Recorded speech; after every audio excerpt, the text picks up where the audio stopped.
Hi everyone. Welcome back to Real British Stories. Today, I'm going to tell you about a weekend trip I took to Brighton, a famous seaside town in the UK. It was full of fun moments, quirky places, and typical British experiences. Stay with me until the end, where I'll explain some key vocabulary from the story to help you improve your English. Last Saturday, my friends and I got on an early train from London to Brighton. The train was crowded, but everyone seemed excited. The sun was shining, which is always a bit rare in England. I was really looking forward to catching up with my mates and exploring the city. When we arrived, we dropped our bags at the hotel. It wasn't anything fancy, just a small place, but it was clean and comfortable. From the window, I could see the sea and the busy streets filled with people enjoying the weekend. We headed straight to the famous Brighton Pier. It was packed. We queued for chips, and I swear Seagull almost stole one right off my mate's plate. Everyone was laughing, trying to scare the bird away. Then, we walked through the lanes, narrow streets full of quirky shops. I found a vintage jacket that I wasn't sure about, but my friend said, "Try it on. It looks great." And guess what?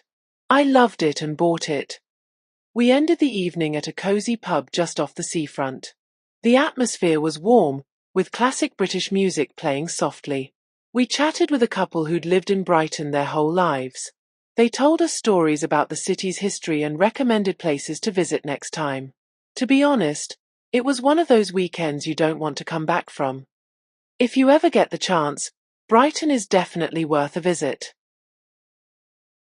Now, let's look at some key vocabulary from today's story.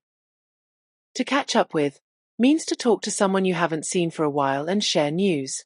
Example, I went to London to catch up with an old friend. To nick is a British informal word that means to steal something quickly. Example, a seagull tried to nick my chip. Quirky describes something unusual or different, often in a charming or interesting way. Example, the lanes are full of quirky little shops. Packed means very crowded or full of people. Example, the pier was packed with tourists. To queue means to stand in line waiting for your turn. Example, we queued for chips at the food stall. Seafront refers to the area along the coast or beach. Example, the pub was just off the seafront. Thanks for joining me. See you next time for more real British English in action. So, how many of those words did you already know? Let me know in the comments. Want more real British stories? Hit subscribe.